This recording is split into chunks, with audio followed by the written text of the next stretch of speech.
What's up, everybody? Welcome back to the Social Rejectz podcast. If this is your first time tuning in, we are two dope black dudes who create the podcast you didn't know you needed. But you love. Not but you love. Today we're going to be talking about the 4th of July. As a disclaimer, if you're a fan of this national holiday and have strong patriotic ties to it, then this is not the episode for you. We're going to be questioning a lot about why people celebrate this holiday, what are some logistics on history that have been recorded incorrectly, as well as some social implications on Black America. So this is going to be one of our more heavier... It's a woke cast. It's a woke cast. It's a woke cast. That's the hashtag. Hashtag woke cast. Hashtag woke Gang, cast. gang. All right, I'm going to start off with... a few thoughts on the 4th of July. I, like most kids in America, we did grow up celebrating the 4th of July, but it was more so an opportunity for family to come together, for us to do cookouts and all of these things. I didn't necessarily understand the 4th of July until I got much older, or at least understand what I was told to understand about it. When I look back on it, personally, I feel like there's no reason why we couldn't have gotten together and done the cookout on a different day. Like, why were we waiting until 4th of July? Because things tend to be a lot more expensive because everyone is doing the same thing. And we don't really have much significant ties to that particular day, per se. And then when you think back on the way that we're celebrating it, it's kind of not even appropriate to some extent.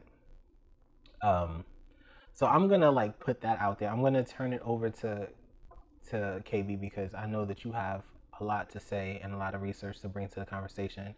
So let's talk a little bit about why people are celebrating. Should people be celebrating? Should they not be celebrating? I feel like, generally speaking, if you should know how a holiday is established for you or for your family, whether it be based off how you and your family work as a religion, ethnicity, race, any of the above. You should know how a holiday works for you. And if the holiday is applicable to you, then by all means, celebrate it to the full extent. But you shouldn't be looked at in a negative light for not celebrating a holiday that in reality has never been applicable to you. Right. So, for example, in New York City, growing up as kids here, we got off all the Jewish holidays. Did you ever celebrate any of those Jewish holidays? Why? Easy answer, we're not Jewish. I mean, we even got a couple Muslim holidays off, I think, and we're not Muslim, so we just took the day off. We just took the day off, yeah. And I feel like as Americans, like a lot of things that we do here are solely because it's a day off. It's not necessarily the holiday itself. Right. Which people get lost in the fact that we work nonstop. We're one of the few countries that don't have extended paid leave. So when people get even a single day off, no matter what time of year it is, no matter what the origin of it is, it's just a celebration. It's an opportunity. Yeah. Not even so much a celebration, but like you said, growing up, we took 4th of July and we gathered together, popped fireworks, had barbecues, things like that we couldn't do. Doing it on another day means I now have to take off work. Right. Doing it on a weekend, yeah, but we already have plans for the weekend 9 times out of 10. The 4th of July is a day where people are known to get together. Same thing with like Memorial Day. That's another big barbecue time. Or like here on the East Coast, more specifically New York City, Labor Day is a major holiday here. But in other places, it's just a day off. It's just a day banks close. So it just depends on the layout. But the issue is when people are ignorant as to the origin of the holiday and then misuse that lack of information as a way to just look past what's actually happening. So for example, when you think about the status of the country when we declared our independence from Great Britain, from the United Kingdom, right? As Black people, we weren't people, we were property. Absolutely. So now, that's not to say that there aren't plenty of Black people that already know this knowledge and they don't fully acknowledge or celebrate July 4th. They in fact do things like Juneteenth. Right. But that's more of a Southern thing. Agreed. Yeah. So, I mean, and that's completely fine. But to sit there and have overly patriotic views to a holiday that wasn't established for you is almost ignorant. It's like if the KKK, granted, this is a really messed up analogy, but oh well, it's what I do. If the KKK had a national holiday, but the KKK all of a sudden stopped being a racist organization, they started giving back. As black people, you still shouldn't celebrate that because of what the roots were. Because the history of it. Yeah. I would So, agree with that 100%. I would also want to throw in the significance of the school systems and how the school systems are actually teaching and grooming kids to celebrate these things. I remember when it became not necessarily appropriate to teach religion in school, and there was a reason for that. But the same reasons why public schools are very sensitive to talking about religion or teaching religion within their curriculum, I feel equally as like tainted about teaching the 4th of July. I remember growing up in school, we were taught things about, we had Christopher Columbus packets, we had right. 4th of July coloring books and all of that stuff. We were taught that as if that was a part of alphabet. So So this is the thing to counter argue that because I want to. because Being taught the history of something makes sense. Know why this is why other people are doing it. Now, to the issue with that though, and this is where I think we would both agree, is it's not the fact that it's being taught, it's the fact of how it's being taught. It's the fact that, for example, because you brought up Columbus, it's being taught that he came to this country and discovered it. When anyone that with Google can find out that he went to Haiti, he went to the Caribbean. That's what he quote unquote discovered. It's not like he went to Massachusetts, New York, any of the original 13 colonies. That's not where he went. Yet Haiti doesn't acknowledge him. The Caribbean doesn't acknowledge that. We as Americans acknowledge Columbus Day. That doesn't make sense. But that's because the history isn't being taught properly. yeah, it's very inaccurate. It's the same thing with July 4th. Right. From the date it was signed to the date it was written to the date it was finalized, those are completely different dates. But yet most people don't even know that, and the people that do know that don't even care enough to put it out properly. There's this entire section. I don't even know if it's necessarily a section in history that's taught inadequately. I think it's just history overall is connected to an American agenda. And so we move forward assuming that there's this knowledge that we can rely on, and there's this sense of urgency that's instilled upon us depending on where you went to school or what type of education you was able to have. So history is written by the winners. That's a fact. Of course. So when you have to look at, and that's what everything, you have to look at the context behind everything, the time in which this is taking place, who this is actually being written for or about, and then see how that's applicable. Now, because times change and things change and agendas change, they then try to mask certain things. Like, you got to think, 100 years ago, white people weren't afraid to admit that their fathers and grandfathers were slave owners. They were proud of it. Absolutely. But now, 100 years later, everybody's all hush hush, like, oh no, well, not my family. Just because you don't know your family's origins, don't mean that that wasn't your family. So I feel like a lot of that too just goes into the winners wrote it. So when you look at the Declaration of Independence, you hear all these names like Thomas Jefferson, John Quincy Adams, John Hancock. You hear all these names.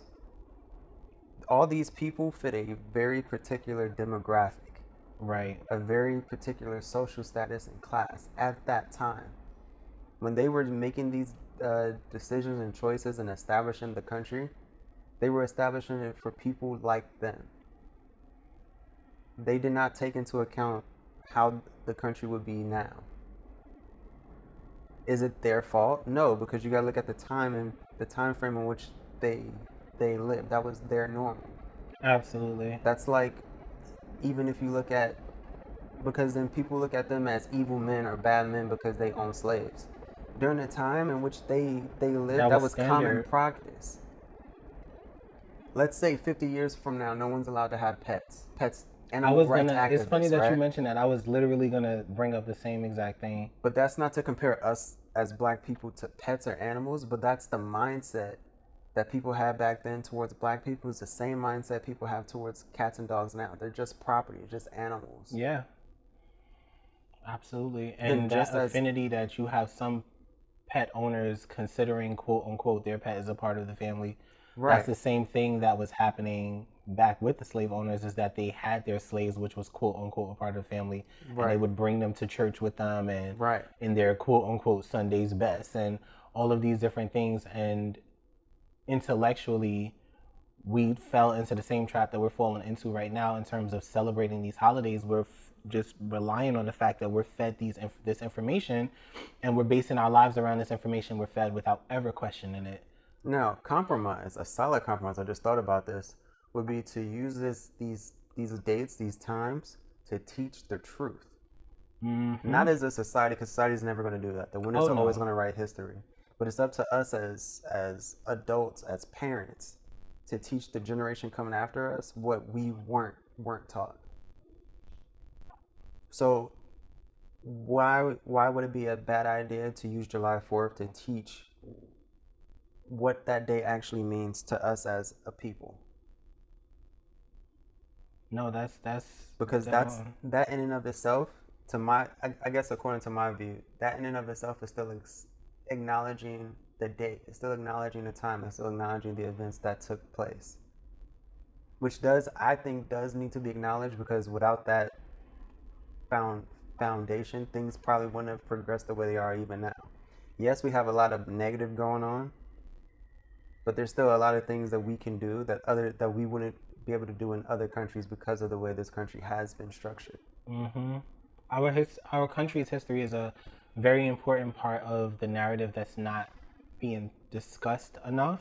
We can see the products of what history has done to society today, but we're not talking about those specific underlying things. You know what I mean? We will have a conversation about black enterprise and black entrepreneurship, but we're not necessarily connecting that same conversation as loudly to the celebration of holidays that suppress black entrepreneurship. Like, Right, for example, like Christmas. right, You know what I mean? So we have to bring those understood truths to the forefront and question those as well, because they go hand in hand. exactly. They one promotes the other, and I feel that that's why we keep running into the same cycle every few years, is because we're able to stand up for the injustice, but we're not standing up for the whole system of the Right, like injustice. we can't say we want change in systematic oppression, systematic this, systematic that, when A, we don't understand the system, or our view of the system is a false truth, Right. or we don't have a plan to actually make change. Like everybody has a plan, but it's always these, for lack of a better term, radical plans that not everybody's on board with. It's always these immediate changes, these immediate adjustments. Even us being in a position that we're in today as a country, as a people, wasn't an overnight change. Everything is gradual. Everything has a process. There's a step. Everything has steps. The issue is people don't want to take those initial steps, because those initial steps tend to be slow. Yeah. Yeah. They want the immediate result, the immediate satisfaction that their voice is being heard, that what they said is taking place.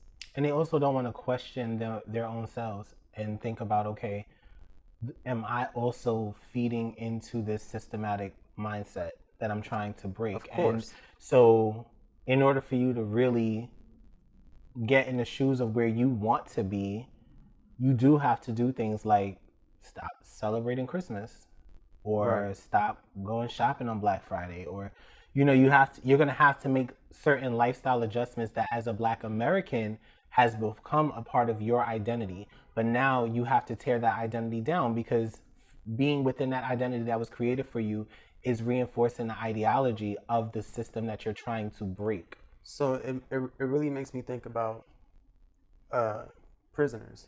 that are locked up for extended periods of time, they go through, as we all probably are aware of, institutionalization, where they're now all they think of is prison. If they spent 10 years, 15 years, they get used to that prison lifestyle, and that's all they end up knowing. So when they get released from prison, they take that prison lifestyle and try to apply it to civilian life, and it never matches. It's always conflict, there's always issues. And if they try to fight it, they either end up in even worse situations and end up back in jail because they can't overcome. I feel like that's the same thoughts that are happening now. Like what you were saying, us being taught to celebrate all these different things and acknowledge all these different things without knowing the underlying truths. Even when those truths are then told to us or exposed to us or proven to us, it's hard for us to accept it.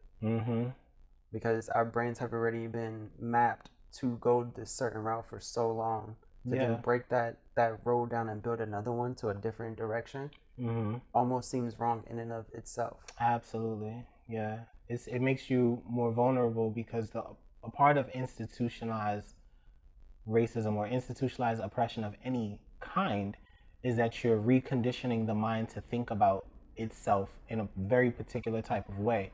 So when you are placed with opposition, or when you're placed with different ways of thinking about yourself or different ways of thinking about your purpose in life, you're going to naturally shy away from that at first because it kind of questions your whole existence, and nobody can really just handle that type of a conversation off the bat. But the key in that is starting to think differently and freeing your mind from those prisons, because they are prisons.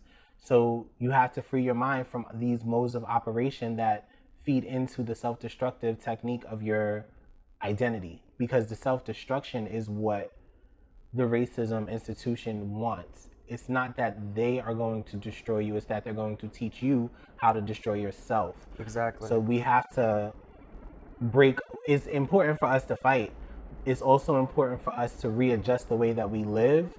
I see that a lot of millennials did get that right. I appreciate the fact that there are these different movements in terms of different ways of living and different ways of connecting within the Black community, and finding new ways to celebrate and stuff, because in our generation at that age, that's something that we did not have. And prior to, that's also something that we did not have. And when it was available, we didn't have social media, so it wasn't trending. So we would see it in pockets and places, but we didn't know that we were all out there together in a micro community. We thought that we were just doing our own thing here. If we're celebrating Kwanzaa, likeliness is that we don't really know anyone else that's celebrating Kwanzaa, so we're not sure how valid it is. But now with social media, you can share your individual culture with the world, and they can come and catch contagion to that culture and develop a new Black identity, which is pretty dope. Right. All right, so our next bullet point is, actually we covered everything. This is like the first episode where we probably ended on time. This is probably also arguably one of our most serious episodes. This is definitely the most serious one, so I'm surprised that we actually ended on time. And thank you guys for tuning in. Make sure that you subscribe to our YouTube channel. Hit us up on Instagram and Facebook as well. Everything's in the description. All of that stuff. If you are on YouTube, I highly recommend people subscribe to YouTube, because we can send them links of more information. Right. That's something that I'm not able to do on other social media platforms. Well, Facebook as well, but make sure that you guys subscribe to that YouTube channel. The social media platforms are going to be used for little giveaways and things like that, so you want to get involved in that as well. So just make sure you hit us up everywhere, because we out here in these streets. That's what we're doing. Thank you guys for tuning in. Make sure that you catch us next week. We are going to be talking about affirmative action. Oh. We're having a conversation about 40 acres and a mule. And the episode after that, we're going to be talking about being a culture vulture. Wow, we are transitioning to wokecast for real. Hashtag wokecast. This is happening. Hashtag wokecast. All right, guys. We'll catch you guys in the next episode. Peace out. Peace.